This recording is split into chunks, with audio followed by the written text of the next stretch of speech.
Student loan debt hitting a new high of nearly $1.2 trillion. And one lawmaker says he has a perfect way to bring down that debt and push enrollment up. Make the first 2 years of public college free for everybody. Steve, there's a question I have. Who's going to pay for all this?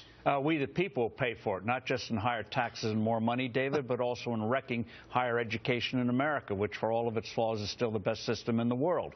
We certainly would destroy the public education by having more and more government control. With money comes control. We'll destroy private colleges in this country. And then also, now we have the FCC, Federal Communications Commission, waging war against the Internet, which means alternatives to higher education are going to be harder because government is going to try to control content. So this is bad all around.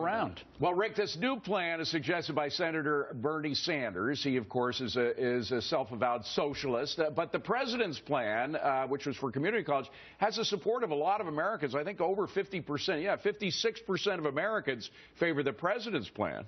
Yeah, I think what Senator Sanders suggested, and his heart's clearly in the right place. I don't think it's going to turn out to be something that the public's going to be all that interested in. But I was very heartened, and I really appreciate you showing the results of that poll, that Americans do understand what the president is proposing with respect to community colleges. It's smart.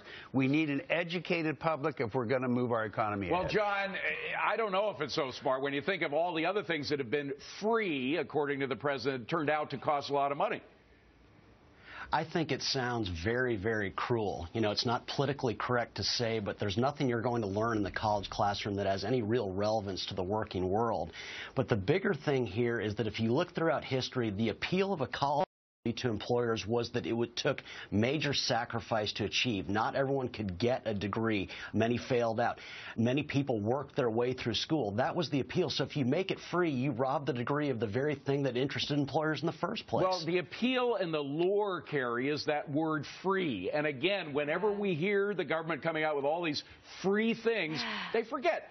Textbooks cost money. Professors cost money. Buildings cost money. I mean, there are costs here.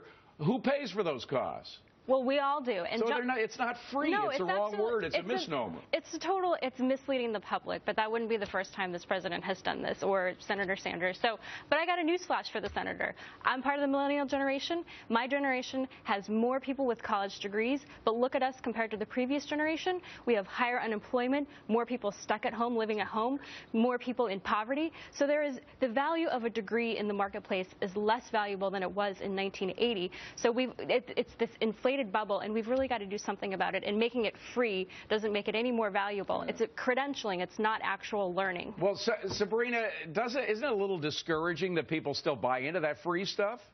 Well, yeah, of course. This is what I'm going to beg of the American people this week, and that is that we realize that one person's free tuition is another person's unwieldy tax burden. That's where the scales need to be balanced out here. The real question, and this is what Bernie Sanders hasn't addressed at all, of course, is why is tuition as high as it is? And the reality is it's because of government. It's because of injecting subsidies and massive student loan programs that have caused colleges to pay no attention to what they're spending, to drive up prices and make it harder on the consumer or the students who are trying to get an education. And, Steve, it's going to drive up the national debt, which already is over $18 trillion.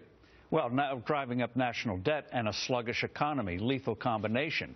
And so on this whole thing in education, Sabrina's exactly right. We're going to pay more for less, just like Obamacare. They're wrecking the health care system. They're going to wreck higher education. They want to wreck the Internet. My goodness.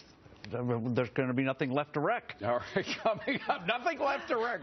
Get ready for your Oscar moment, but instead of thanking the Academy, you'll thank our informers for their award-winning picks.